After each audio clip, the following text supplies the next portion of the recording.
O come, let us worship and bow down. Let us kneel before the Lord our Maker.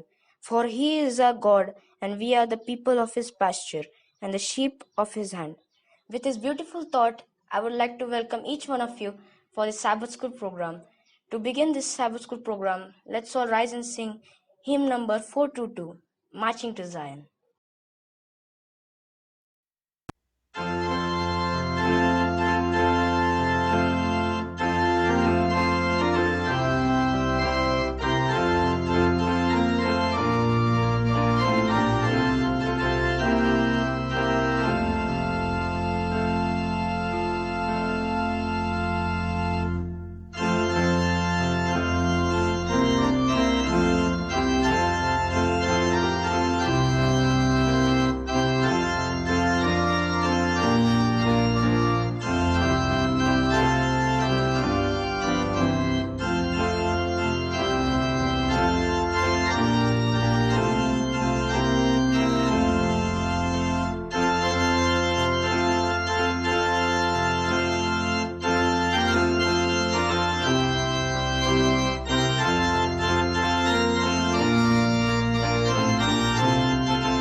Let's pray. Our merciful Heavenly Eternal Father, we are so thankful to you that you have given us this wonderful Sabbath day. As help us to keep this Sabbath day holy, and Lord, as be with all the participants who are taking part in the Sabbath school program. Please be with them, Lord, and Lord, please give them courage and guide them, and please let this Sabbath school program be done successfully, Lord. And Lord, as be with all of us, Lord, for a day, Lord, and Lord, as pour out your blessings upon us, Lord, and Lord, be with each one of us, Lord. Lord, as be with those who are suffering with this coronavirus disease, Lord, please be with them and bring them back to normal health, Lord, and reduce this coronavirus from this whole world, Lord. In Jesus' name I pray, Amen. Good morning and happy Sabbath to each one of you. It is very nice to hear the word of God even in these pandemic days. As we are not able to go to church, but it is possible to hear the word of God on online. Today's mission report title is Preaching to the Blind, and it has come from Norway, and it's about Øystein Hogenvik. Two men preached sermon in Norway. The preacher was well dressed and in the mind of farmer, wearing work clothes in the back of the room, and he was a bit arrogant. Opening a book, the preacher read a statement by Seventh-day Adventist Church co-founder Ellen G. White. His whole sermon consisted of statements from Ellen G. White that didn't bother Øystein Hogenvik anymore. Then the second man stood up to preach. He also was well dressed, but his suit was old and it was mended several times.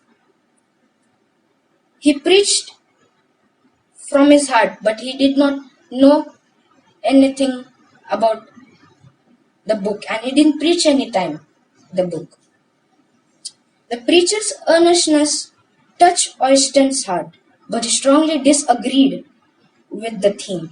The preacher noticed and approached Øystein after the sermon. He greeted the farmer and asked politely his name, but he did utter a word about the sermon. After few minutes, he preached. The preacher asked for permission to pray for Øystein. As he prayed, a fierce conflict broke out in Øystein's mind. How can I allow a man to pray for me after I disagreed so strongly to his sermon? Immediately, Øystein sensed the Lord saying to him, "Trust in me and go back to the farm." Øystein decided to prove the preacher wrong. He spent time reading Bible. He felt as if Jesus was slipping away from him. One day, Øystein reread the story of how Jesus gave sight to the Bartimaeus in Mark 10 verse 46 verses 52. As he read, he struck him that he was Bartimaeus. He was spiritually blind and needed to ask Jesus to open his eyes. Immediately he felt impressed to turn in his Bible the story of two disciples who were walking with Jesus unknowingly on the road to Emmaus. Along the way, Jesus gave a thorough Bible study about himself, but the two men still didn't recognize him. Their eyes only were opened when Jesus prayed for a meal in their home. Øystein remembered that the 12 disciples were 3.5 years more than with Jesus, but they remained spiritually blind about Jesus' mission and cross. He realized that he was a fifth generation Adventist and he had spent his whole life with Jesus but was spiritually blind because he was clung to his own understanding. He forgot that he should ask the Holy Spirit to open his eyes. And as he wanted to prove the preacher wrong, for the first time, Øystein shut his eyes and prayed that his eyes be opened. In his first interview, he said, every story in the gospel was the longer about people living in the time of Jesus. The recording from the Bible and Ellen G. White books took on new life as he worked long hours on the farm. A year later, Austin began to preach his story in churches around Norway. Now, 61 Austin still owns a farm, but he uses his time and energy to sow the gospel of God. Austin grew up in front row in church, listening to his mother playing organ and his grandfather preaching. From that time, Bible and the book of Ellen G. White have been my life, he said, and he was baptized at the age of 70. Thank you for your 2017 13th Sabbath offering that helped turn the basement of Bethel Seventh-day Adventist Church in Oslo into Center of Influence Community Center for young people. And lastly, I will say to you that the mission report tells us that we should not lean on our own understanding. Instead, we should have faith in God and we should ask for Him. Thank you.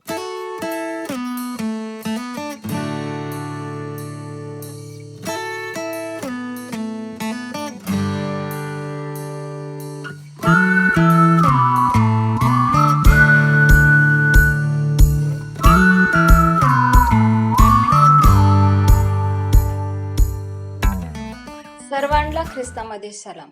आजच्या या शाबात दिवशी आज आपण शाबात शाळेची सुरुवात करण्यासाठी प्रौढ शाबात शाळा आपण दुसऱ्या तिमाहीमध्ये पोहोचलेलो आहोत. आपण ह्या तिमाहीचं आपलं जे पुस्तक आहे त्याचा मथळा आहे पवित्र शास्त्राचे स्पष्टीकरण कसे करावे. पवित्र शास्त्राचे स्पष्टीकरण कसे करावे यामध्ये आपण आतापर्यंत 9 धड्यांचा अभ्यास केलेला आहे. पहिला धडा आहे बायबलची एकमेवता. दुसरा धडा आहे बायबलचा उगम आणि स्वभाव. तिसरा धडा आपण शिकलो येशू आणि प्रेषित यांचा बायबल बद्दलचा दृष्टिकोन. चौथा धडा आपण शिकलो बायबल आमच्या धर्मशास्त्राच्या अधिकारयुक्त उगम. पाचवा धडा केवळ पवित्र शास्त्राद्वारे सोला स्क्रिप्चरा. सहावा धडा आहे स्पष्टीकरणाची गरज का आहे. सातवा धडा भाषा, वचन आणि संदर्भ. आठवा धडा आणि 9वा धडा ह्यामध्ये आपण उत्पत्ती एक पाया आणि उत्पत्ती एक पाया असा पहिला भाग आणि दुसरा भाग हे आपण गेल्या आठवडी मिसेस प्रिसिला कांदणे यांच्याकडून शिकलेलो आहोत. सर्वात प्रथम सर्वांना या शाबात शाळेतर्फे मी प्रिसिला कांदणे यांचे मनपूर्वक आभार मानते की काही कारणास्तव मराठीमध्ये मी लेसन स्टडी घेऊ शकले नाही. त्याबद्दल त्यांनी पुढाकार घेऊन सुंदरशी ही प्रौढ शाबात शाळेचे धडे त्यांनी चालवले. त्याबद्दल त्यांना मनपूर्वक मी चर्च तर्फे आणि सॅबथ स्कूल सुपरिटेंडंट या नात्याने मनपूर्वक मी त्यांचे आभार मानते. पण काही असो, जरी काही टेक्निकल कारणामुळं मराठीमध्ये लेसन स्टडी घेता आली नाही किंवा त्याचा व्हिडिओ पाठवता आला नाही, पण देवाचे वचन हे कधी थांबत नाही याद्वारे आपल्याला समजून आलेलं आहे. मग पवित्र शास्त्राचे स्पष्टीकरण करावे यात आपण ह्या आठवडी धडा 10वा हा बघणार आहोत. आजचा आपला धडा 10वा आणि 10व्या धड्याचं नाव आहे बायबल एक इतिहास म्हणून. आणि आपले सुवर्ण वचन जे आपल्यापर्यंत येत आहे ते निर्गम याचा 20वा अध्याय आणि 2रं वचन हे आपल्या सर्वांच्या परिचयाचं आहे. ज्याने तुला मिसर देशातून दास्यगृहातून काढिले तो मी परमेश्वर तुझा देव आहे. हे सुवर्ण वचन आज आपल्यापर्यंत येत आहे. या ठिकाणी बायबल एक इतिहास म्हणून आपण ह्या आठवडी बायबलची स्थापना इतिहासामध्ये झाली आहे. बायबलचा इतिहास अगदी प्रारंभापासून सरळ एक रेषेत जातो. तेव्हा देवाने सर्व गोष्टी बनवल्या एका अंतिम हेतूने. तो जो ज्या वेळेस दुसऱ्यांदा येईल तेव्हा पृथ्वी ला पूर्वीच्या स्थितीत आणेल. देवाने ह्या सर्व गोष्टी बनवल्या, याचा हेतू एकच होता की अंतिम घटनेच्या वेळी पृथ्वी पुन्हा पूर्वस्थानी येईल, यासाठी देवाने या सर्व गोष्टी एका रेषेत, एक सरळ रेषेत बनवल्या. या आठवडी आपण इतिहासामध्ये काही महत्वाचे विषय पाहणार आहोत, जसे बायबलमध्ये रेखाटले आहे आणि काही पुराण वस्तू संशोधनातून सापडलेले पुरावे पाहणार आहोत. आजच्या या धड्यामध्ये आपण पुराण वस्तू संशोधकांनी काही गोष्टी त्यांना सापडलेल्या आहेत उत्खननामध्ये, आणि त्या सगळ्या वस्तू त्या बायबलशी निगडित आहेत, आणि त्याद्वारे बायबलचा इतिहास म्हणून आपल्या या धड्याचं नाव आहे. या ठिकाणी आपण बघतो की देव बोलला आणि पृथ्वीवरील जीवन निर्माण झाले. त्याने अब्राहमास खासद्यांच्या देशातून बोलाविले. देवाने आपल्या लोकांची इजिप्तच्या गुलामगिरीतून सुटका केली. त्याने 10 आज्ञा आपल्या बोटाने दगडी पाट्यावर लिहिल्या. त्याने संदेष्टे पाठविले, त्याने शास्त्रे पाठवली, ते यासाठी की लोकांना जगण्यासाठी व दैवी नियमशास्त्र त्यांच्यापर्यंत पोहोचावं व तारणाची योजना इतर राष्ट्रांना सांगण्यासाठी त्यांनी शास्त्रे आणि संदेष्टे बोलाविले. शेवटी त्याने आपल्या एकुलता एक पुत्र येशू ख्रिस्त यास जगात पाठवितो, आणि त्याने इतिहासाला कायमचा विभागतो. इतिहासाला देवाने काय केलेलं आहे? पूर्णपणे विभागलेलं आहे. याचं एक जिवंत उदाहरण पवित्र शास्त्र आपल्यापर्यंत आहे, ते म्हणजे जुना करार आणि नवीन करार. जुन्या करारामध्ये आपण बघतो की देवाने पूर्ण उत्पत्तीपासून तर सगळे संदेष्टे पाठवून कशा प्रकारे त्याने येशू ख्रिस्ताच्या येण्याचे वचन आपल्यापर्यंत पोहोचवलेलं आहे. आणि नवा करारामध्ये येशू ख्रिस्ताचा जन्म आपण बघतो, आणि ह्या जन्मामध्ये आपण बघितलेलं आहे की कशा प्रकारे येशू ख्रिस्त आपल्या पापासाठी मरण पावलेला आहे, आणि त्यांनी क्रूसखांबावरती आपलं जीवन दिलेलं आहे. आणि त्यानंतर नवी पृथ्वी कशा प्रकारे येणार आहे, आणि प्रगटीकरणापर्यंत आपण पोहोचत आहोत. बायबल एक इतिहास म्हणून आपण रविवारच्या भागाकडे वळणार आहोत. रविवार, सोमवार, मंगळवार आणि बुधवार या तिन्ही गुरुवारच्या भागापर्यंत या ठिकाणी उत्खननामध्ये सापडलेल्या वस्तूंबद्दल माहिती दिलेली आहे. ती माहिती मी तुम्हाला अगदी थोडक्यात सांगणार आहे. पण जो गुरुवारचा मथळा आहे तो अतिशय सुरेख आणि सुंदर हा विश्वासाबद्दल बोलत आहे. मग रविवारच्या भागामध्ये आपण रविवारचा जो मथळा आहे तो आहे दावीद, शलोमोन आणि राजसत्ता.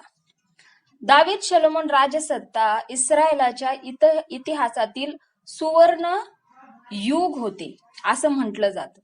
2008 आणि 2013 मध्ये 2 कोरलेले लेख सापडले. ते आतापर्यंत शोध लागलेल्या सर्वात जुन्या इब्री लिखाणाला सादर करते. दुसऱ्या लिखाणावर एशबाएल याच्या नावाचा उल्लेख आहे. शौलाचा एका पुत्राचे नाव या लिखाणावर लिहिलेले होते. ते आपल्याला पहिले इतिहास 9वा अध्याय आणि 39 वचनामध्ये पाहण्यास मिळते. 1993 मध्ये उत्खननात दिमस्कासचा राजा डेझियल याचे लिखाण सापडले. त्या लिखाणावर इस्रायलाच्या राज्यावरील आपला विजय व दाविदाच्या घराण्याच्या राजाचा यांच्यावरील विजय याची नोंद केलेली आहे. सोमवारच्या भागाकडे आपण जर बघितलं तर त्याचा जो मथळा आहे तो आहे यशया, हिजकिया आणि सन्हेरीन. यशया, हिजकिया आणि सन्हेरीन. जर यशया याचा 36वा अध्याय आणि 1 ते 3 वचन वाचले, आणि मी तुम्हा सर्वांना विनंती करते की खरंच ते जर वाचले तर आजचा जो धडा आहे तो आपल्याला अतिशय चांगल्या रीतीने समजून येईल. आणि यशया याचा 37वा अध्याय आणि 14 ते 38 वचन जर आपण वाचले तर ही पूर्ण गोष्ट अशुर्याच्या राजाने कशा प्रकारे यहुदा विरुद्ध लष्करी मोहीम याचा वृत्तांत या ठिकाणी ठिकाणी सादर केलेला आहे. आणि जेव्हा हिजकिया राजाने जेव्हा प्रार्थना केली आणि प्रार्थना केल्यानंतर हिजकियाचे प्रार्थनेचे शब्द देव ऐकतो आणि देव इतिहासात कृती करतो, याचं जिवंत उदाहरण ह्या दोन्ही अध्यायामध्ये आपल्याला दिसून येतं. मंगळवारच्या भागाकडे जेव्हा आपण जात आहोत, त्या मंगळवारच्या भागामध्ये दानियल, नबुकदनेझर आणि बाबिलोन याबद्दल सांगितलेलं आहे. अतिशय सुंदर या ठिकाणी दानियेलाच्या आपण धड्याचा अभ्यास केलेला आहे. दानियेलाचं एक ना एक वचन आपल्या सर्वांना माहिती आहे. या ठिकाणी अतिशय सुंदररित्या दानियेलाचा पहिला अध्याय आणि 5वा अध्याय जर आपण वाचला तर यामध्ये दानियेलाने मनाचा निश्चय केला. मग आपल्या सर्वांना माहिती आहे की दानियल 1:8 जर आपण वाचलं तर त्यामध्ये दानियेलाने मनामध्ये निश्चय केला होता की जो राजाचं अन्न आहे ते मी खाणार नाही. मग या ठिकाणी अतिशय सुंदर तो मनाचा निश्चय या ठिकाणी आपल्याला समजतं की या ठिकाणी दानियलचा प्रार्थनेबाबत विश्वासू राहणे आणि चांगल्या सवयी आधीच त्याच्या अनुभवामध्ये तयार झालेल्या होत्या. आणि या ठिकाणी आपण उत्खननाबद्दल या ठिकाणी सांगितलेलं आहे की यांच्या उत्खननाबद्दल देखील काही पुरावे या दानियेलाच्या आणि नबुकदनेझराबद्दलचे जे सिंह वगैरे जे कोरलेले होते ते देखील उत्खननामध्ये सापडून त्यांनी आतापर्यंत त्या सर्व गोष्टी जपून ठेवलेल्या आहेत आणि नमूद केलेल्या आहेत. आणि ह्या आपल्याला बायबलच्या संबंधाचे पुरावे या ठिकाणी आपल्याला स्पष्टीकरण करत आहेत की उत्खननामध्ये आपल्याला कुठल्या गोष्टी सापडल्या आहेत म्हणून. जसे आपण रविवार, सोमवार आणि मंगळवारच्या भागामध्ये आपण बघितलं की दावीद, शलोमोन आणि राजसत्ता रविवारच्या भागामध्ये, सोमवारच्या भागामध्ये आपण बघितलं यशया, हिजकिया आणि सन्हेरी, आणि मंगळवार दानियल, नबुकदनेझर आणि बाबिलोन. आता बुधवारच्या भागामध्ये बुधवारचा जो मथळा आहे तो आहे ऐतिहासिक येशू.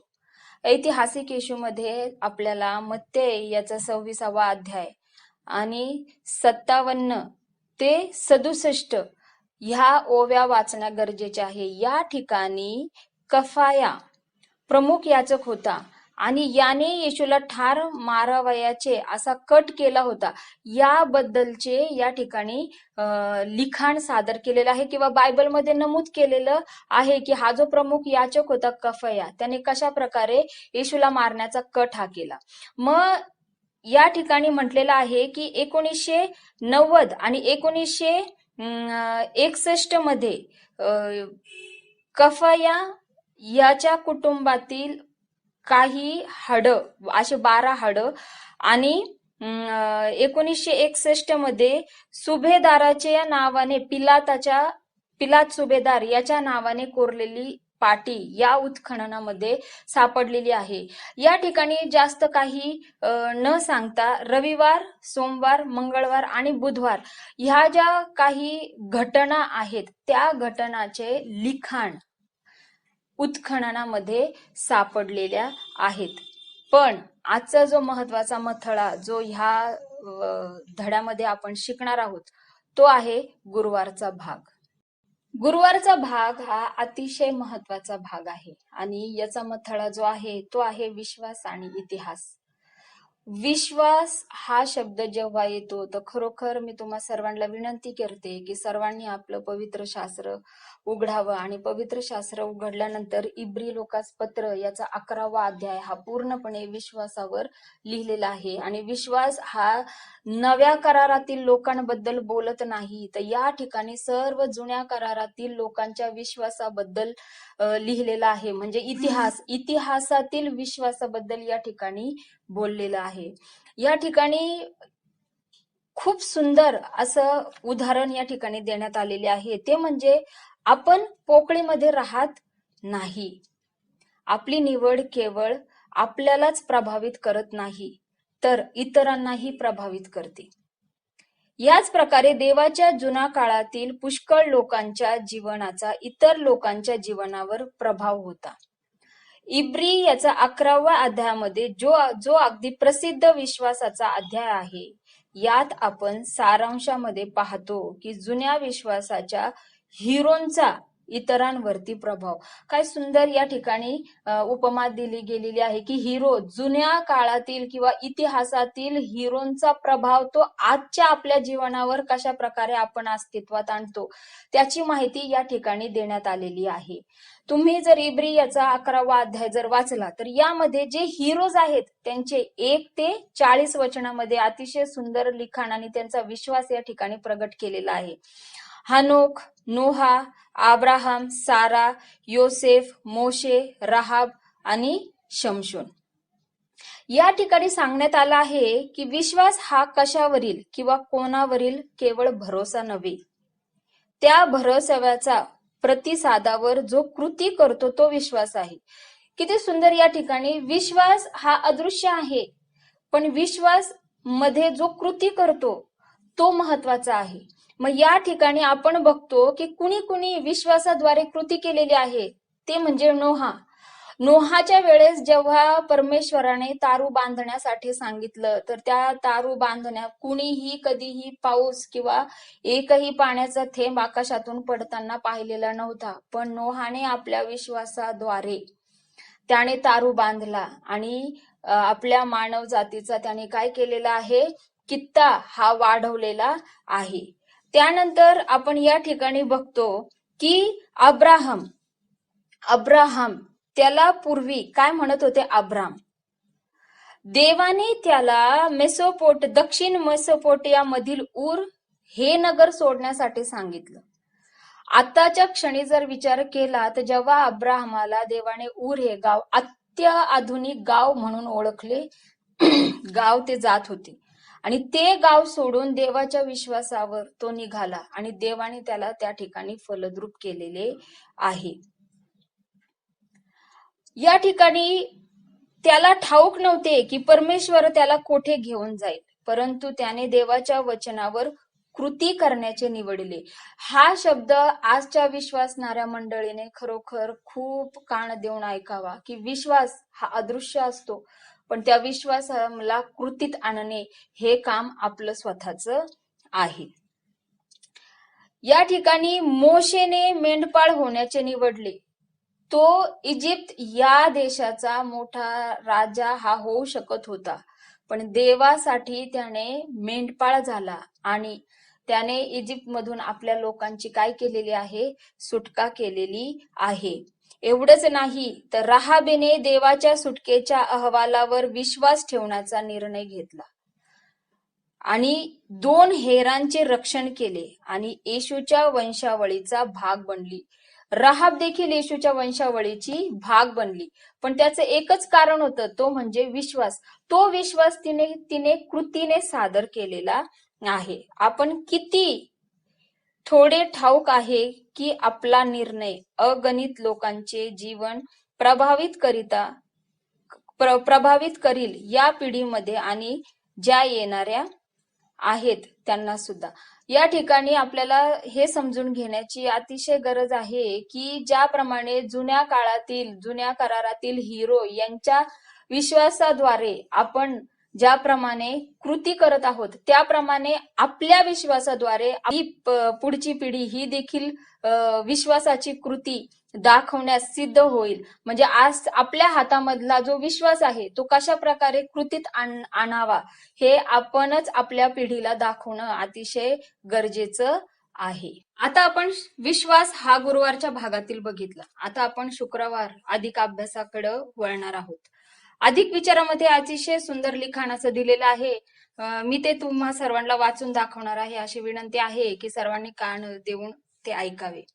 या ठिकाणी लिहिलेलं आहे, बायबल हे अतिशय पुरातन आणि मनुष्याकडे असलेले सर्व समावेशक इतिहास आहे. तो सार्वकालीन सत्याचा कारंजातून ताजा आला आहे आणि युगांयुगामध्ये दैवी हाताने त्याची शुद्धता राखली आहे. भूतकाळात ते दूरवर प्रकाश टाकते, जेथे मानवी संशोधन झरपण्याचा व्यर्थ प्रयत्न करतो. खरोखर हे जे उत्खननाबद्दल आपण बघितलेलं आहे की मानवी संशोधन हा काय करत आहे की व्यर्थी वेळ वाया घालवत आहे की भूतकाळात बायबल किंवा इतिहासामध्ये ह्या उत्खननाबद्दल हे जे लोक जे व्यर्थ त्यांची काय करत आहे, झिरपण्याचा प्रयत्न करत आहे.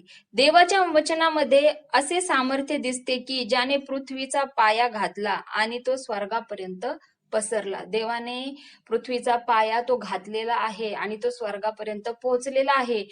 ख्रिस्ती या नात्याने ह्या उत्खननाबद्दल आपण विचार करू नये. वैज्ञानिक संशोधन आणि ज्ञानी लोक उत्खननामधील लिखाणांचा ते शोध करतात, पण या ठिकाणी सांगितलेलं आहे की ते पूर्ण व्यर्थ आहे. आपण आपल्या विश्वासाद्वारे, अदृश्य विश्वास जो आहे तो देवावर दाखवावा. तो कशाद्वारे? कृतीद्वारे दाखवावा. हा धडा आपल्याला या ठिकाणी सांगत आहे. येथे आपणास राष्ट्राच्या उगमाचा अचूक वृत्तांत सापडतो. येथेच केवळ आपल्या वंशावळीचा इतिहास दिला आहे. आणि खरोखर आपल्या आपण जुन्या करारामध्ये राष्ट्रांचा इतिहास आपण बघतो. ह्या जुन्या करारापासून तर नव्या करारामध्ये आपण वंशावळ बघतो आणि आपण आपल्या स्वतःला देखील आदम आणि हवेचे लेकर असे आपण नमूद करतो जेव्हा आपण बायबल वाचतो. या ठिकाणी आपल्या वंशावळीचा इतिहास दिला आहे, जो मनुष्याचा गर्व व पूर्ण ग्रह यापासून निष्कलंक आहे. ज्याला देवाने ज्ञान आणि त्याच्या वचनाचे ज्ञान आहे, त्याचा विश्वास पवित्र शास्त्राच्या दैवीपणात स्थिरावला आहे. मग खरोखर आहे, आपला जर आपल्यापर्यंत देवाचं ज्ञान आहे आणि देवावर जर विश्वास आहे, तर देवाचं ज्ञान आपल्यावरती कसं आहे? दैवीपणामध्ये स्थिरावलेले आहे. ती बायबलचे मनुष्याच्या विज्ञानाच्या कल्पनेवर परीक्षण करीत नाही. आपल्याला मनुष्याच्या परीक्षणाची गरज नाही, कारण आपल्याकडं जिवंत पवित्र शास्त्र, परमेश्वराचे वचन जे लिहिलेले आहे त्याच्यावरच विश्वास ठेवणं गरजेचं आहे. तो या कल्पना न चुकण्याच्या दर्जाच्या परीक्षेस आणतो. त्याला ठाऊक आहे की देवाचे वचन सत्य आहे आणि सत्य कधीच स्वतःच विरोध करीत नाही. मग जर ख्रिस्ती या नात्याने पवित्र शास्त्र हा जो स्पष्टीकरण, देवाचं स्पष्टीकरण आपल्याकडं आहे, तर मग हे सत्य आहे आणि हा जो विश्वास आपल्यावर आहे, तर आपण ह्या विज्ञान सारख्या विज्ञान शिकविण्यामध्ये किंवा शिकविते ते देवाच्या सत्य प्रगटीकरणास विरोध करते, ते केवळ मानवाचा अंदाजच आहे. हा सगळा अंदाज आहे. आपण उत्पत्ती गेल्या 2 आठवड्यापासून शिकलो. त्यामध्ये देखील आपण बघितलेलं आहे की लोकांना वाटतं की उत्पत्ती ही देवापासून झालेली नसून वैज्ञानिक जे आहे शास्त्रज्ञ, पृथ्वी गोल आहे का, चौकोनी आहे का, किंवा मनुष्याची निर्मिती ही कशा प्रकारे झालेली आहे, वानरापासून झालेली आहे, ही शिकवण हा या सर्व त्यांचा अंदाज आहे. पण या ठिकाणी आपण बघतो की जुन्या करारापासून तर प्रगटीकरणापर्यंत पवित्र शास्त्र हे एका रेषेत जाते आणि त्याच्यावर विश्वास ठेवून, विश्वास हा अदृश्य असतो पण तो विश्वास दाखवण्याचं काम आपण कृतीतून करावं, आजचा हा धडा हा आपल्याला शिकवत आहे. मग या ठिकाणी जे खरोखर ज्ञानी आहेत त्यांच्यासाठी विज्ञानाचे संशोधन, विचार आणि माहिती यांचे अफाट क्षेत्र उघडते. मग आपल्याला या ठिकाणी भूतकाळामध्ये पूर्ण झालेले सर्व बायबलच्या भविष्यवाणीविषयी विचार करा की आजच्या दृष्टिकोनातून आपणास दिसते की त्या पूर्ण झाल्या आहेत. भूतकाळातील दानियेलाच्या धडे आपण जेव्हा वाचतो, आपल्याला समजतं की भविष्यवाण्या ज्या देवाने केलेल्या होत्या त्या पूर्ण झालेल्या आहेत आणि भविष्य काळामध्ये देखील काही भविष्यवाण्या त्या पूर्ण होतील. त्यासाठी आपण तयार आहोत का? मग त्यासाठी आपल्याला कशाची गरज आहे? ते म्हणजे इब्री याचा 11वा अध्याय हे अतिशय मनपूर्वक वाचण्याची गरज आहे की बायबल मधले जे हिरोज आहेत त्यांनी देवावर विश्वास ठेवला आणि विश्वास तो कृतीतून त्यांनी दाखवला. तो विश्वास आजच्या ह्या शेवटच्या काळामध्ये आपल्याला कृतीतून दाखवणं अतिशय महत्वाचं आणि गरजेचं आहे. आज आपण ज्या काळामध्ये जगत आहोत त्या काळामध्ये खरोखर प्रत्येकाच्या तोंडातून एकच शब्द निघतो की हे शेवटचे दिवस आहेत. हो, शेवटच्या दिवसामध्ये ख्रिस्ती या नात्याने आपण जगत आहोत. मग आपला विश्वास हा किती प्रमाणामध्ये दृढ आहे आणि आपला विश्वास आपण कशा प्रकारे कृतीतून दाखवणार आहे, तो आज आपण घरात असताना आपला विश्वास, आपली कृती ही आपल्या लेकरांना दाखवण्याची आपल्याला गरज आहे. आणि खरोखर प्रभू परमेश्वराजवळ हीच प्रार्थना आहे की देवाने आम्हाला एवढा दृढ विश्वास द्यावा की तो आम्ही आमच्या कृतीतून लोकांना दाखवावा आणि ह्या कृतीतून आम्ही ख्रिस्ताला, परमेश्वराला जवळ आणावे. आणि हे स्पष्टीकरण पवित्र शास्त्र आपल्याकडे आहे, त्याबद्दल आपण गर्व बाळगावा, ही विनंती या क्षणी मी करते. आमेन. To close our Sabbath school, shall we all stand and sing our closing song from our church hymnals in English 334, Come Thou Fount of Every Blessing.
Shall we pray?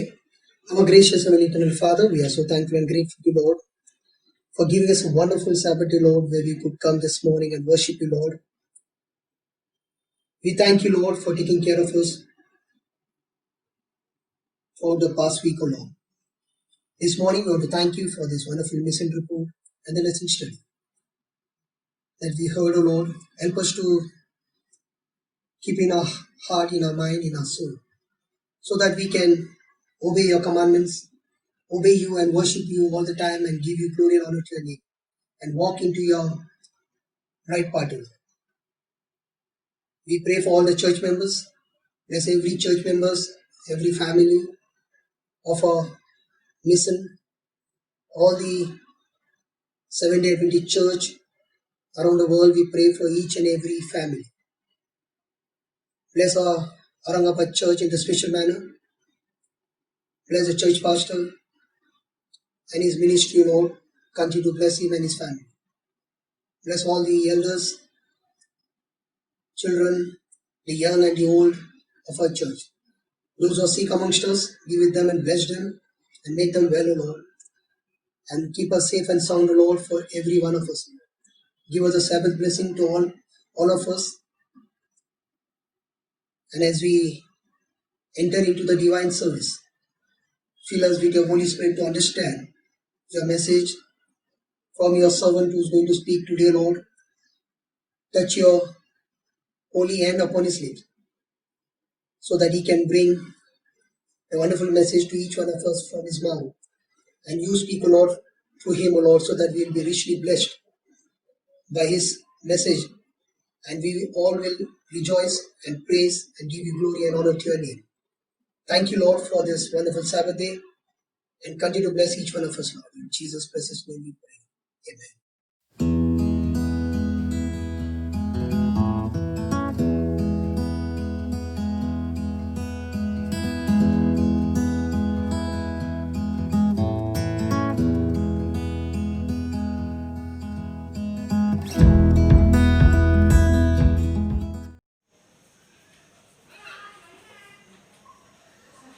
कारण तुम्ही देवाचे शेत आहात आणि देवाचे सहकारी आहात, देवाची इमारत असे आहात.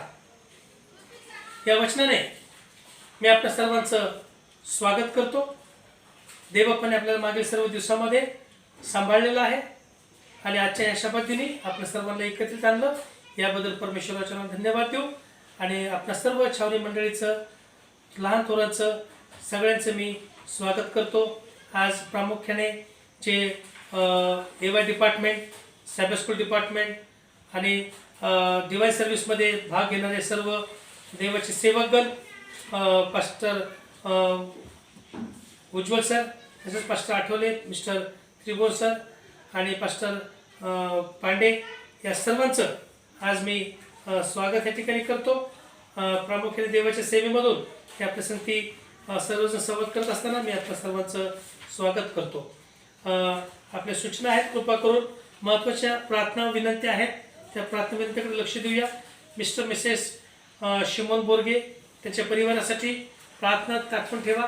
त्यांच्यासाठी प्रार्थना करा की त्यांनी लवकरात लवकर बरं व्हावं आणि आमच्यामध्ये यावं. आणि परमेश्वराने किंबहुना त्यांना बरं केलेलं आहे. आज मला वाटतं 4-5वा दिवस असेल.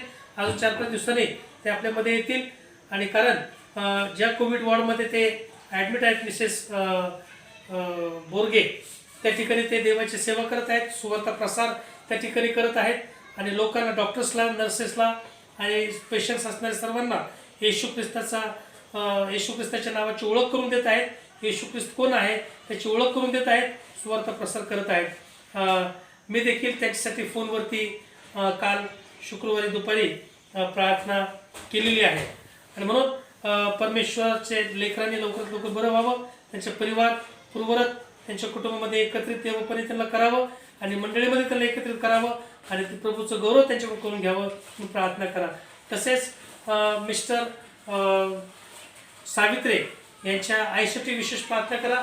त्या देखील काल त्यांचं रिपोर्ट पॉझिटिव्ह आलेला आहे आणि कुटुंबातील सर्व सभासदांसाठी प्रार्थना करा की देवपणे कुठल्याही प्रकारचे बाधा कुटुंबातील कोणालाही होऊ देऊ नये आणि देवपणे त्यांना लवकरात लवकर व्यवस्थित बरं करावं आणि आमच्यामध्ये आणून बसवावं.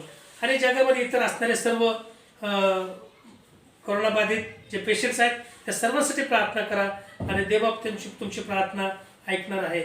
तसेच देशाची सेवा करत असताना, देशाचं कार्यभार सांभाळत असताना देशाचे मुख्यमंत्री, तसेच प्रधानमंत्री, तसेच आरोग्य कर्मचारी, होम मिनिस्टर्स आणि पोलीस यंत्रणा, डॉक्टर्स, नर्सेस, सफाई कामगार, या सर्वांसाठी माझे प्रियजनो तुमच्या प्रार्थनेमध्ये आठवण ठेवा.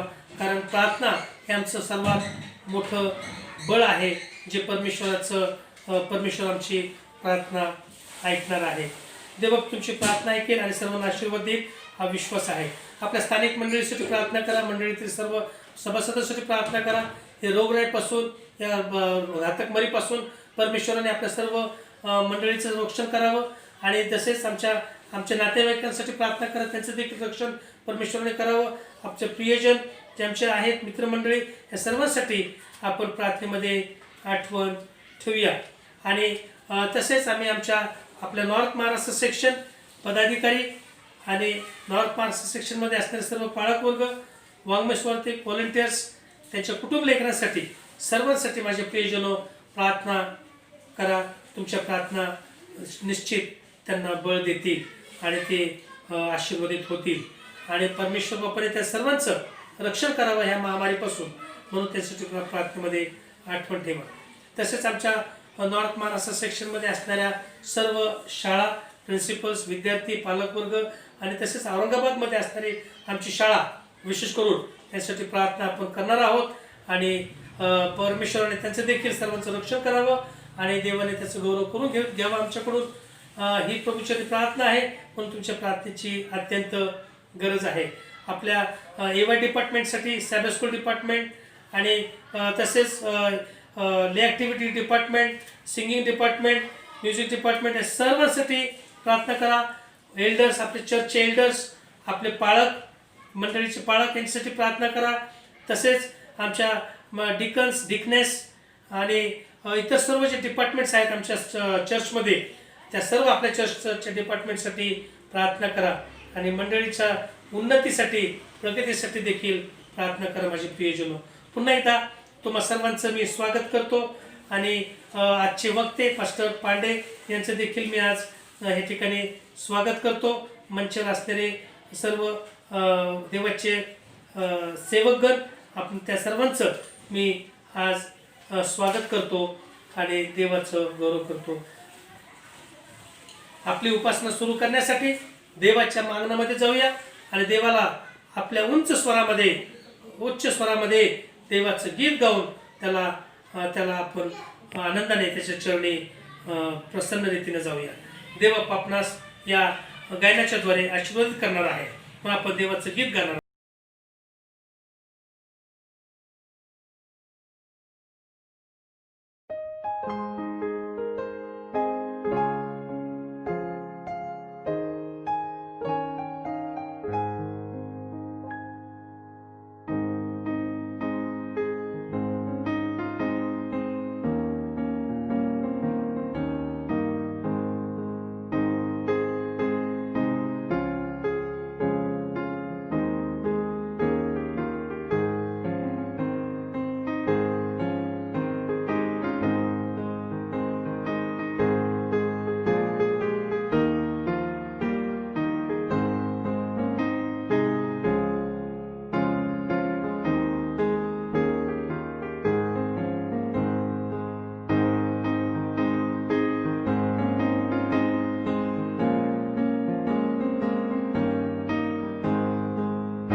आपण प्रार्थनेमध्ये असूया.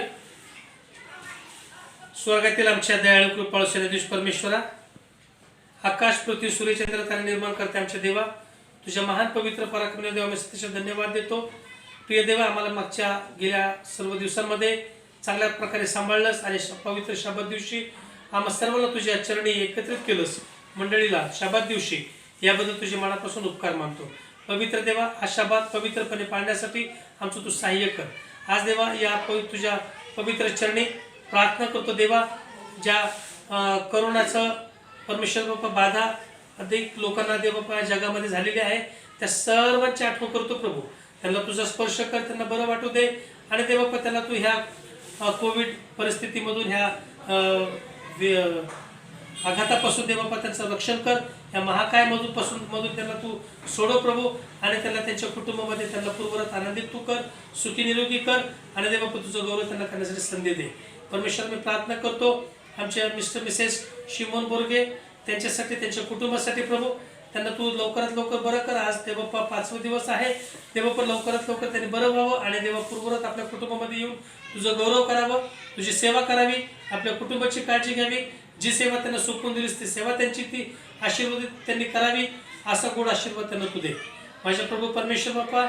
ज्या ठिकाणी कोविडच्या वॉर्डमध्ये दे बाप्पा ते डॉक्टर्स, नर्सेस, पेशंट्सला सुवार्थ सांगत आहेत मिसेस बोरगे, त्यांच्यावर तुझा आशीर्वाद पाठव. त्यांच्या भाऊ बळकट कर देवबाप्पा, त्यांच्या जिभेवर तुझं स्पर्श कर आणि देवबाप्पा त्यांच्याद्वारे तुझं सुवार्थ प्रसार त्या ठिकाणी तू करून घेत आहेस.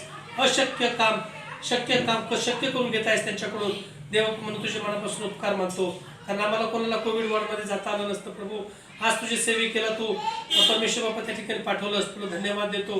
देवबाप्पा लवकरात लवकर त्यांना तू बरं कर आणि देवबाप्पा त्यांच्याद्वारे अनेक लोकांना तू आशीर्वादित कर. देवबाप्पा त्यासाठी प्रार्थना करतो आणि देवबाप्पा ती प्रार्थना करायची संधी तू आम्हाला तू दिलीस, म्हणून तुझ्या मनापासून उपकार मानतो. आमच्या मंडळीचं आशीर्वाद पाठव, मंडळीचं रक्षण कर आणि देवबाप्पा ह्या घातक महाकाय परिस्थितीमधून देवबाप्पा सर्वजण मंडळ आमची जात असताना देवबाप्पा सर्वांचं सहाय्य कर आणि प्रभू परमेश्वर बाप्पा या दिवसांमध्ये त्यांचं तू विशेष मार्गदर्शन कर.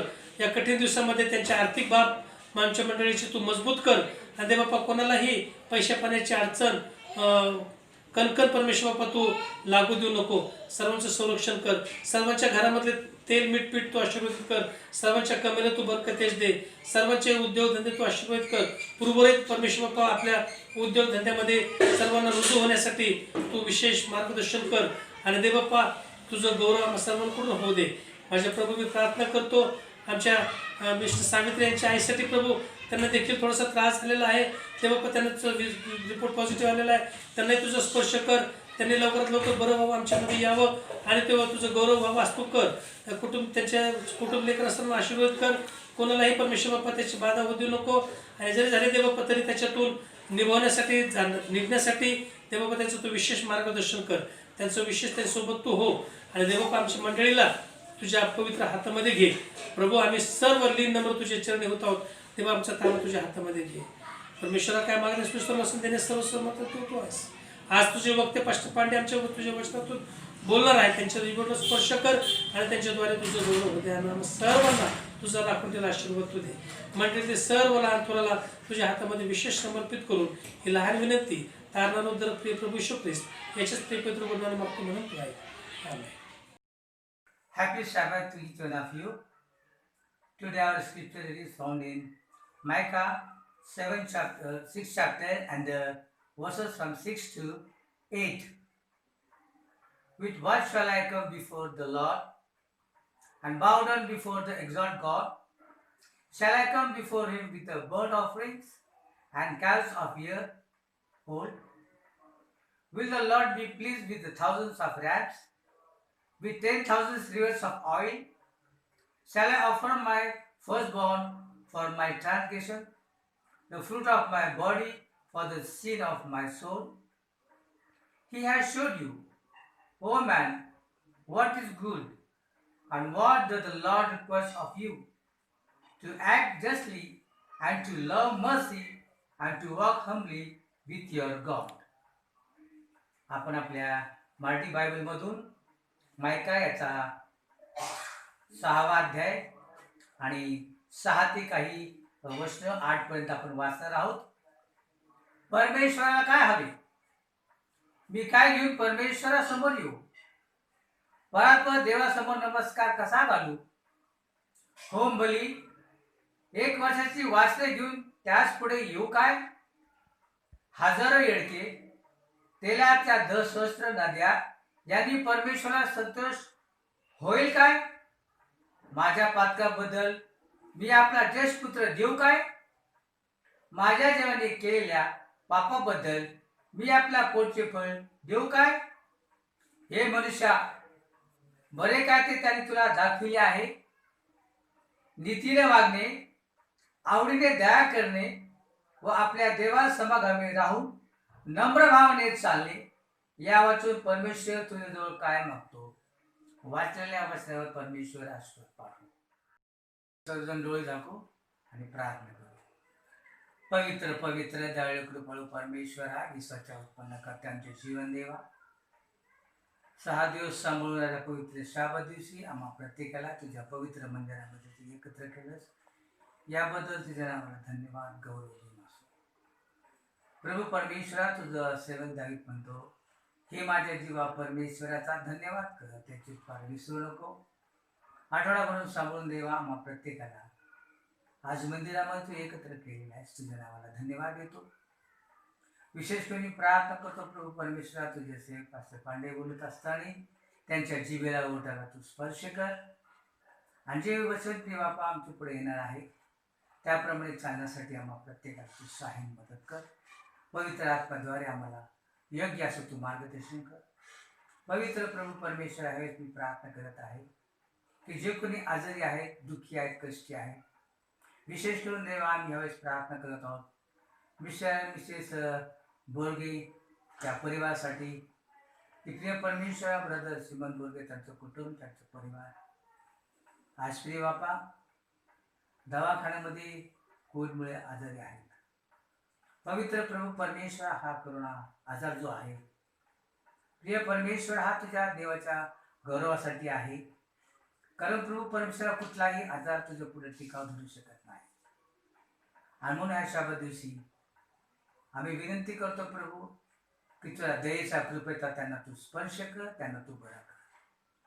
पवित्र देवा, ह्यावेळेस आम्ही प्रार्थना करतो मिस्टर सावित्री यांच्या मम्मीसाठी देवा, त्यांना देखील प्रिय बाप्पा करोना हा जागलेला आहे. प्रभू त्यांना देखील तुझ्या दयेच्या कृपेचा स्पर्श कर, त्यांना बरं कर. या उतरवयामध्ये त्यांची काळजी घे. असे पुष्कळशे प्रिय परमेश्वरा जे आजारी असतील, ज्यांची नावे आम्हाला माहीत नाही, त्या प्रत्येकाला तुझ्या दयेच्या कृपेचा स्पर्श करून त्यांना तू बरं कर. प्रभू परमेश्वर, येथे जमलेले प्रत्येक व्यक्ती आम्ही तुम्हाला समर्पित होत आहोत. येथे प्रत्येक आलेल्या व्यक्तीवर तुझा आशीर्वाद पाठव. आणि प्रभू परमेश्वरा, आम्ही सर्व तुला समर्पित होत असताना आमचं अंतर्गत तू जाणतोस. आणि म्हणून प्रभू परमेश्वरा, सर्व आजारापासून तुझ्या सर्व अवशिष्ट मंडळीच्या सभासदाबरोबर तू राहा. त्यांना ह्या व्हायरसपासून सांभाळते बाबा. पवित्र प्रभू परमेश्वरा, त्यावेळेस मी प्रार्थना करतो देवा, शेवटच्या काळामध्ये आम्ही जगत आहोत. आणि हे शेवटच्या काळामध्ये जगत असताना देवा, या सर्व गोष्टी घडणार आहेत. कारण प्रभू परमेश्वरा, तुझ्या दयेने आणि कृपेने देवा आजपर्यंत आम्हाला सांभाळस. पण प्रभू परमेश्वरा, तुझ्या सेवक दानिएल तू म्हटलेला आहे, हे दानिएला हे पुस्तक तू मुद्रित करून ठेव, शेवटच्या काळात लोक धुंदळतील.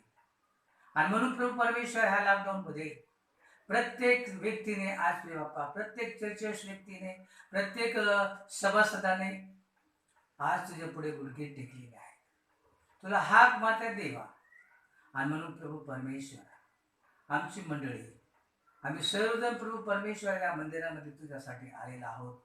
तुझा आशीर्वाद आम्हा प्रत्येकाला दे, तुझ्या आशीर्वादाने भर. आणि तुझी दया, शांती, आशीर्वाद आमच्या प्रत्येकाबरोबर तू राहते.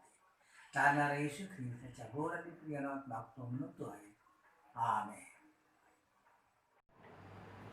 ख्रिस्तामध्ये सर्वांना सलाम. आज शाबत वारी देवाची भक्ती करत असताना आपल्यामध्ये विशेष पाहुणे आहेत, त्यांची ओळख करून देण्यासाठी देवाने संधी दिलेली आहे, त्याबद्दल देवाचे आभारी आहे. तसंच पास्टर पीटरसन साबळे यांनी विनंती केलेली आहे, त्यांचे देखील आभारी आहे. आज आपल्यामध्ये देवाची भक्ती चालविण्यासाठी, विशेष संदेश देण्यासाठी आपल्यामध्ये पास्टर आशीर्वाद पांडे आहेत. तसे ते आपल्या सर्वांच्या ओळखीचे आहेत, कारण त्यांनी आपल्या क्षेत्रामध्ये प्रेसिडेंट म्हणून काम केलेलं आहे, सर्वांच्या ओळखीचे आहेत. आणि ह्या ठिकाणी असताना मन लावून त्यांनी काम केलेलं आहे, सगळ्यांच्या भेटी घेतलेल्या आहेत, क्षेत्रामध्ये वारंवार गेलेले आहेत आणि सगळ्यांना प्रेरणा देऊन उत्तेजित ठेवलेलं आहे. पास्टर आशीर्वाद पांडे यांच्याबद्दल बोलायचं झालं तर आपण जसं म्हणतो ग्राउंड लेवलपासून त्यांनी सुरू केलेलं आहे, पालखी सेवा केलेली आहे. त्यांची सुरुवातीची सेवा त्यांनी सौराष्ट्र विभागामध्ये केलेली आहे आणि त्या ठिकाणावरून गुजरात कॉन्फरन्सला ते आलेले आहेत. त्या ठिकाणी त्यांनी डिपार्टमेंट डायरेक्टरचं काम केलेलं आहे आणि तिथं काम करत असताना त्यांनी त्यांची सेवा देवाने मान्य केलेली आहे आणि त्यांना वेस्टर्न इंडिया युनियनमध्ये डायरेक्टर म्हणून घेतलेलं आहे.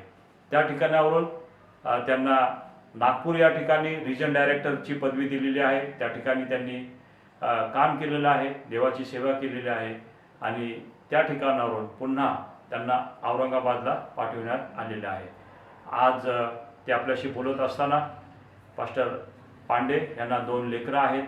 त्यांचा मोठा मुलगा जो आहे तो अमेरिकेमध्ये आहे, लहान मुलगा जो आहे त्यांच्या संगतीने राहून शाळेमध्ये शिकत आहे आणि म्हणून आज आपल्या संगतीने बोलत असताना पास्टर आशीर्वाद पांडे हे सॅबथ स्कूल डिपार्टमेंट वेस्टर्न इंडिया युनियनतर्फे खाते प्रमुख म्हणून आज आपल्याला येत आहेत आणि देवाच्या वचनातून ते आपल्याला संबोधित करणार आहेत. आपल्याला सर्वांना ते बोलत असताना लक्षपूर्वक ऐकूया आणि देवाचा आशीर्वाद आपण घेऊया. आज सुबह का नमस्कार. प्रभु आपको आशीष दे. मैं आपको आज ये बताना चाहता हूँ कि प्रभु यीशु मसीह के जीवन के अंदर सच्चाई जो धार्मिक है वो बनी है और वो चीज को हम विशेष ये प्रचार के अंदर बताना चाहते हैं. प्राचीन काल में परमेश्वर ने भविष्यवक्ताओं के द्वारा, परमेश्वर के लोगों के द्वारा, ऋषि मुनियों के द्वारा बातें की और ये बातें जो हैं वो परमेश्वर ने विशेष करके हमारे बीच में रखी कि जिसके द्वारा हम सच्चाई को निर्धारित समझ सके. परमेश्वर प्रभु यीशु मसीह है और यीशु मसीह के अंदर परमेश्वर निहित है. प्रभु यीशु मसीह जो हमारे बीच में है वो प्रभु यीशु मसीह हमें आशीष देता है. प्रभु यीशु मसीह परमेश्वर का शब्द और वचन है. यूहन्ना उसका पहला अध्याय और पहला वचन और यूहन्ना उसका पहला अध्याय और 18वें वचन के अंदर ये लिखा है कि प्रभु यीशु मसीह जो शब्द था वो वचन है और वही परमेश्वर है. और उसके बाद में दूसरे पॉइंट के अंदर प्रभु यीशु मसीह जिसे चाहे उस पर परमेश्वर को प्रकट कर सकता है. मत्ती रचित सुसमाचार उसका 11वां अध्याय और 27वें वचन के अंदर लिखा है कि परमेश्वर अपने आप को प्रकट करता है. प्रभु हमें प्रकट करता है. और यहाँ तीसरे पॉइंट के अंदर जब हम जाते हैं तो वहां परमेश्वर बोलता है प्रभु यीशु मसीह अदृश्य परमेश्वर का प्रतिरूप साकार रूप है. परमेश्वर कुलुसियों का पत्र उसका पहला अध्याय और 15वां वचन में लिखा है कि वो देहधारी परमेश्वर प्रभु यीशु मसीह ही अदृश्य परमेश्वर का प्रतिरूप है. वो क्या है? अदृश्य परमेश्वर का प्रतिरूप है.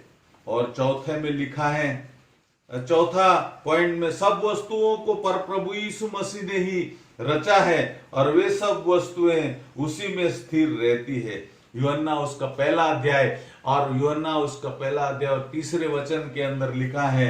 और कुलुसियों का पत्र उसका पहला अध्याय 16वें वचन के अंदर लिखा है, 17वें वचन के अंदर लिखा है.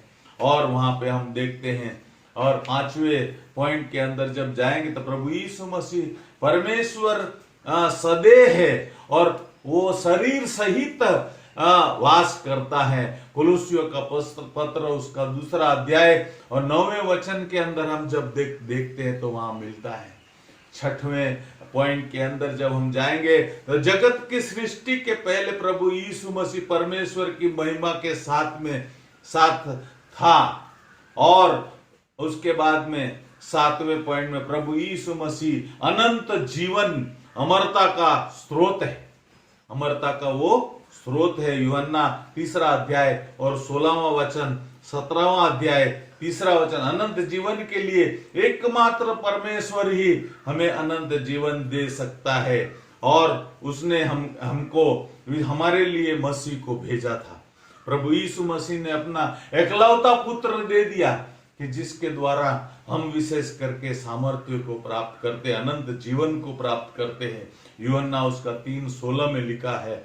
8वां पॉइंट में प्रभु यीशु मसीह का परमेश्वर का रहस्य है।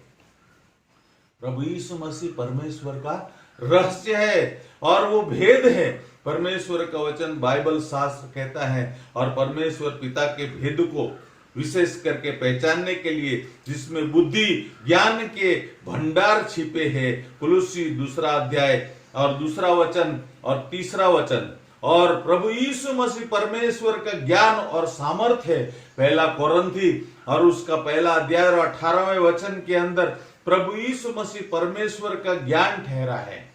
और हम आगे बढ़े और वहां पे परमेश्वर के वचन के अंदर बहुत सी बातें लिखी है। मत्ती रचित सुसमाचार 28वां अध्याय 29वां वचन, यूहन्ना 3 अध्याय 35वां वचन, और इस तरह से एफेसियों का पत्र 1 अध्याय 20वां वचन और 22वां वचन, और फिलिपियों का पत्र 2 अध्याय 9 और 10 के अंदर यहाँ पे बताया गया कि प्रभु यीशु मसीह जो है और वो बुद्धि और ज्ञान का भंडार है। प्रभु यीशु मसीह देहधारी परमेश्वर, प्रभु यीशु मसीह को ग्रहण करने वाले लोग सनातन कहलाते हैं। क्या कहलाते हैं? प्रभु यीशु मसीह के अंदर जो रहते हैं वो सनातन कहलाते हैं। प्रभु यीशु मसीह संपूर्ण परमेश्वर है। रोमियो का पत्र उसका 9वां अध्याय और 5वें वचन के अंदर लिखा, परमेश्वर के वचन बाइबल शास्त्र कहता है कि पुरखे, इजरायली पुरखे भी उन्हीं के और उसके द्वारा, शरीर के द्वारा प्रभु यीशु मसीह वैसे ही युगानुयुग तक उनके अंदर से ही हमारे बीच में आया, और इटर्निटी से इटर्निटी, अनंत काल से अनंत काल तक परमेश्वर हमारे साथ है। रोमियो का पत्र उसका 9वां अध्याय और 5वें वचन के अंदर और 11वां पॉइंट के अंदर प्रभु यीशु मसीह मार्ग, सत्य और जीवन है, और बिना मेरे द्वारा कोई पिता के पास नहीं पहुंच सकता। प्रभु यीशु मसीह ने दावे के साथ में कहा था कि मेरे सिवा पिता के पास कोई नहीं पहुंच सकता।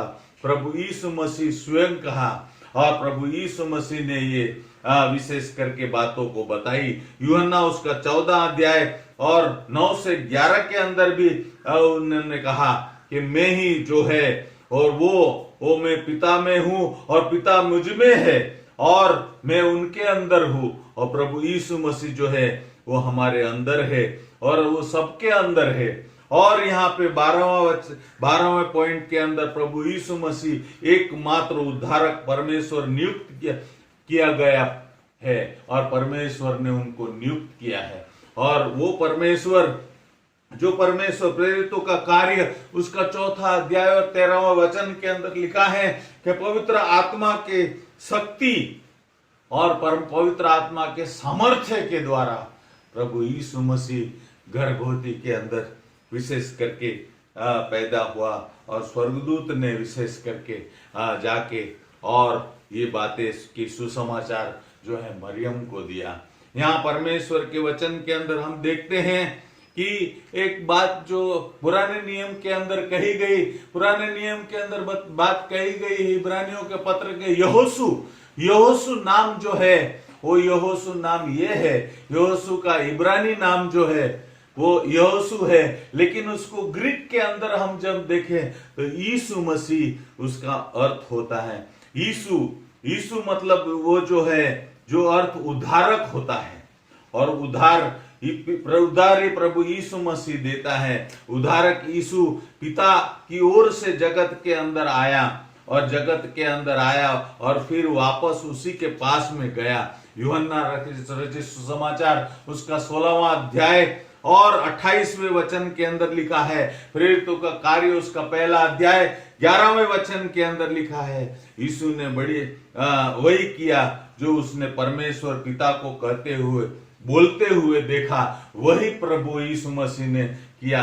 साकार परमेश्वर प्रभु यीशु मसीह संसार का न्यायी ठहरा है, और वो न्यायी है, वो आने वाला है। और यहाँ पे 17वें पॉइंट के अंदर पवित्र शास्त्र में प्रभु यीशु मसीह की साक्षी मिलती है, और प्रभु यीशु मसीह की साक्षी हमको देखने को मिलती है। यूहन्ना रचित सुसमाचार उसका 5वां अध्याय 39वां वचन और 40वें वचन के अंदर लिखा, परमेश्वर ने, तुम जीवन पाने के लिए मेरे पास में आना नहीं चाहते, जीवन पाने के लिए मेरे पास में आओ, मैं तुम्हें जीवन दूंगा। ये पृथ्वी के ऊपर तुम्हें कोई जीवन नहीं देगा, लेकिन मैं तुम्हें जीवन दूंगा।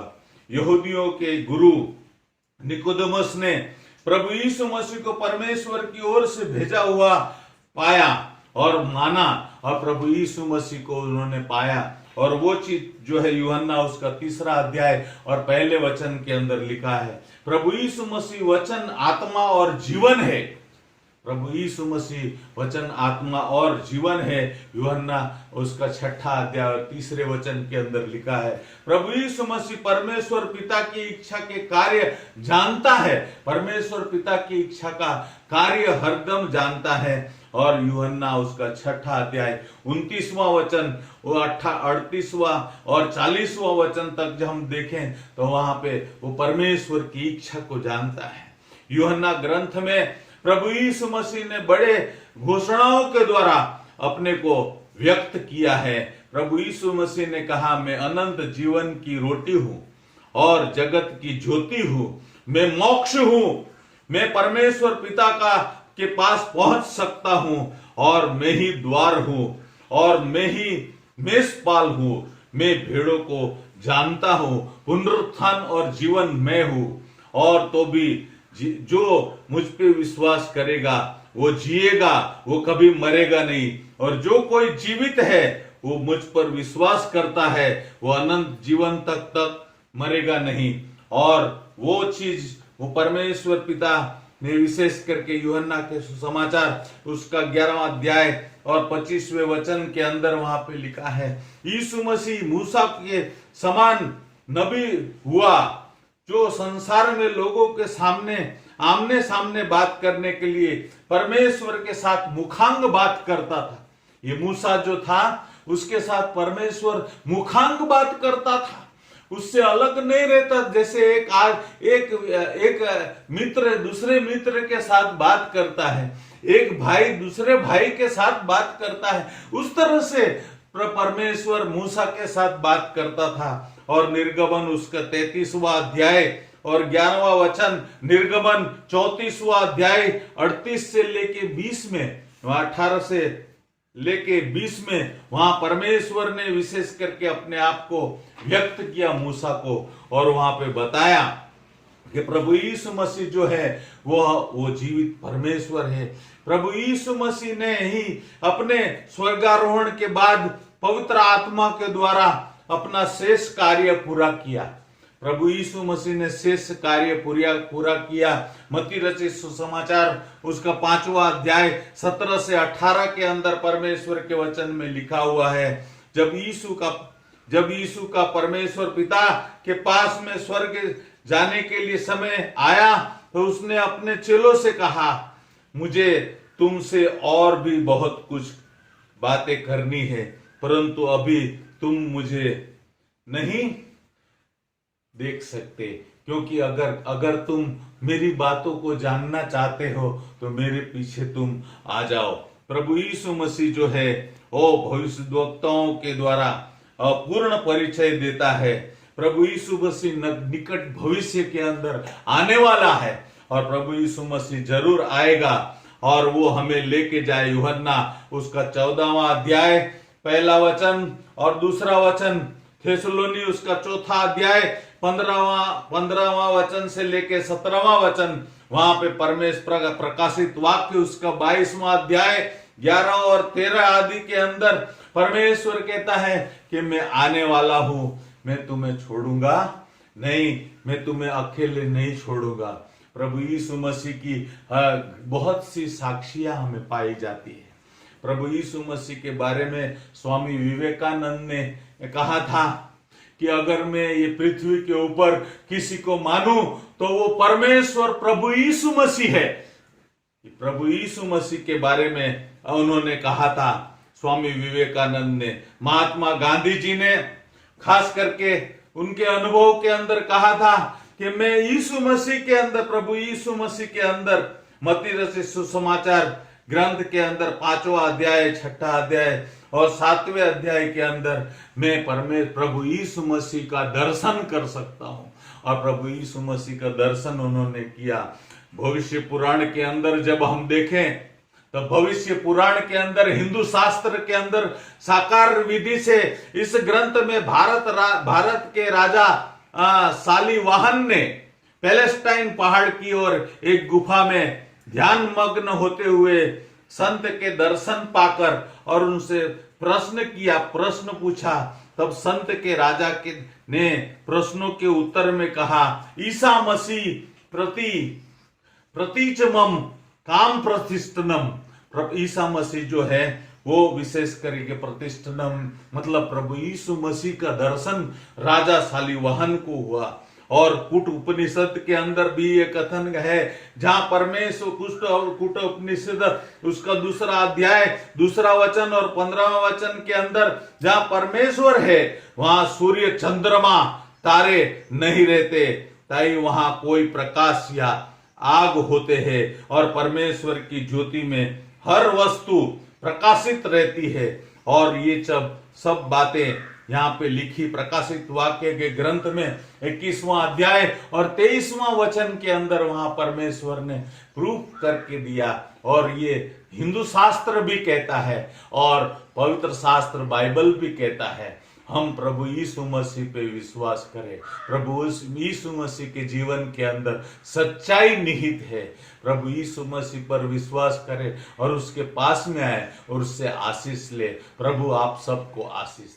सेनाधीश परमेश्वर म्हणतो, माझ्या मंदिरात अन्न असावे म्हणून सगळा दशमांश तुम्ही भांडारात आणा, म्हणजे मी आकाश कपाटे उघडून जागा पुरणार नाही, एवढा आशीर्वाद तुम्हा करिता वर्षितो की नाही याविषयी माझी प्रचिती पहा। सर्व सभासदांना विनंती करण्यात येते की आपण आपली दशांश व अर्पणे नियमितपणे देवाच्या भंडारात जमा करावी।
सर्वसमर्थ परमेश्वर, आठवडाभर समोर सुरक्षित ठेवून शाबात दिवस दाखवला, उपकार मानतो। आज या पवित्र शाबात दिनी तुझ्या भांडारात आलेल्या दानार्पणे व दशांश अर्पणावर आशीर्वाद पाठव। ज्यांनी दिले त्यांच्यावर व ज्यांना देता आले नाही त्यांच्यावर तू आशीर्वाद पाठव।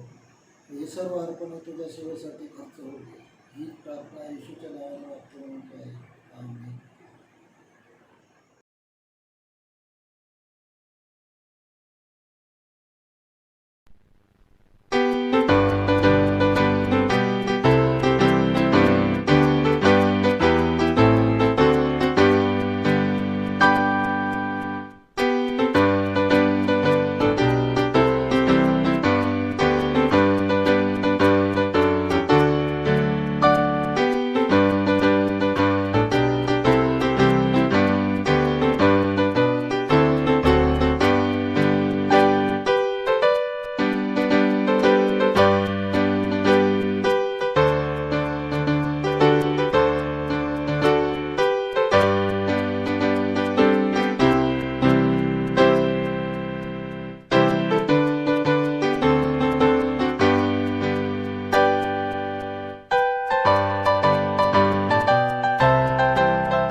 सर्वजण डोळे झाकूया आणि शेवटची प्रार्थना करूया.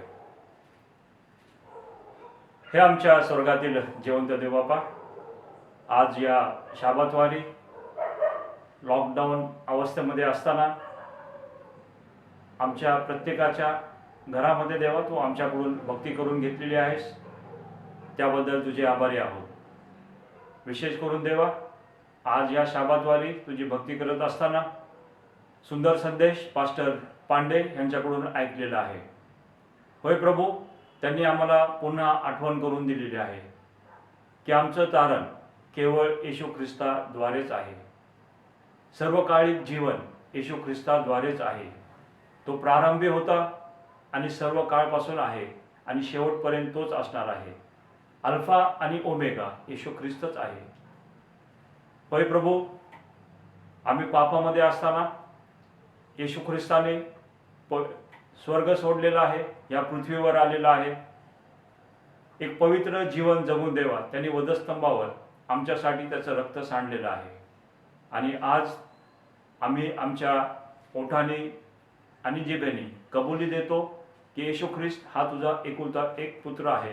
आणि त्याचवर देवा आज आमचा विश्वास आहे. विश्वास आहे देवा की त्याच्या सांडलेल्या रक्ताद्वारे आम्हाला तारण आहे. आणि म्हणून देवा आज येशू ख्रिस्ताला स्वीकारत असताना ही सुंदर संधी आम्हाला आलेली आहे. तुझी भक्ती झालेली आहे आणि ह्या भक्तीद्वारे देवा तू आम्हाला आशीर्वादित केलेला आहेस, हे आमची पूर्ण खात्री आहे. आज देवा विशेष आम्ही या प्रार्थनेतून बाहेर पडत असताना पुन्हा एकदा विनंती करत आहोत, आतापर्यंत तू आम्हाला सांभाळलेला आहेस, असंच देवा तू आम्हाला सांभाळत राहा. आमच्यामधील देवा असे आमचे प्रियजन आहेत जे आज कोरोना व्हायरसच्या आजाराने देवा दवाखान्यामध्ये ॲडमिट आहेत. विशेष करून आम्ही मिस्टर सिमन बोरगे आणि त्यांच्या कुटुंबियासाठी प्रार्थना करत आहोत. देवा ह्या आजारामध्ये ते हॉस्पिटलमध्ये ॲडमिट असताना तू त्यांची काळजी घेत आहेस, त्यांना देवा तू बरं करत आहेस. आणि देवा त्यासाठी आज आम्ही तुझे आभारी आहोत. तसंच देवा सुंदर रीतीने या कुटुंबाला त्यांच्या वॉर्डमध्ये देवा तू वापर करून घेत आहेस. इतर लोकांना येशू ख्रिस्ताची जाणीव करून देत आहेस आणि त्यांच्या साक्षीद्वारे देवा आज तुझ्या नावाचं गौरव होत आहे. म्हणून आम्ही तुझ्या नावाला धन्यवाद देत आहोत. पुन्हा एकदा देवा आज ह्या शाबात दिवशी तू आमची भक्ती करून घेतलेली आहेस, त्याबद्दल आभारी आहोत. आम्ही या भक्तीतून बाहेर जात असताना येणाऱ्या आठवड्यामध्ये आमच्या संगतीने हो लागणारी शक्ती देवा तू आम्हाला पुरव आणि आमच्या जीवनाद्वारे देवा तुझ्याच नावाचं गौरव व्हावं, हा आशीर्वाद देवा तू आम्हाला दे. विशेष आम्ही देवा विनंती करत आहोत, येणाऱ्या आठवड्यापासून लॉकडाऊन हे संपणार आहे. लोक देवा त्यांच्या घराच्या बाहेर पडणार आहेत. एकमेकांना कदाचित देवा ते जवळ येऊ शकणार आहेत. म्हणून देवा संकटाची जी वेळ आहे ती अधिक वाढणार आहे. आणि म्हणून प्रार्थना करत आहोत, जसा आमचा तू आम्हाला सुरक्षित ठेवलेला आहेस तसंच यापुढेही देखील देवा तू आम्हाला सुरक्षित ठेव. आम्हा प्रत्येकावर देवा तुझा विपुल आशीर्वाद असू दे. प्रार्थना ऐकलीस देवा, याबद्दल आभारी आहोत, कारण प्रार्थना आम्ही येशू ख्रिस्ताच्या नावात केली. आमेन. अरे आता आपलं स्वर्गीय देवचं बाप याची प्रीती, प्रभू येशू ख्रिस्ताची कृपा आणि पवित्र आत्म्याची सहभागिता, देवाचे वचन ऐकणारे प्रत्येक व्यक्ती, मंडळी आणि तुमच्या कुटुंबामध्ये आता आणि इथून पुढे सदा सर्वदा असो. आमेन.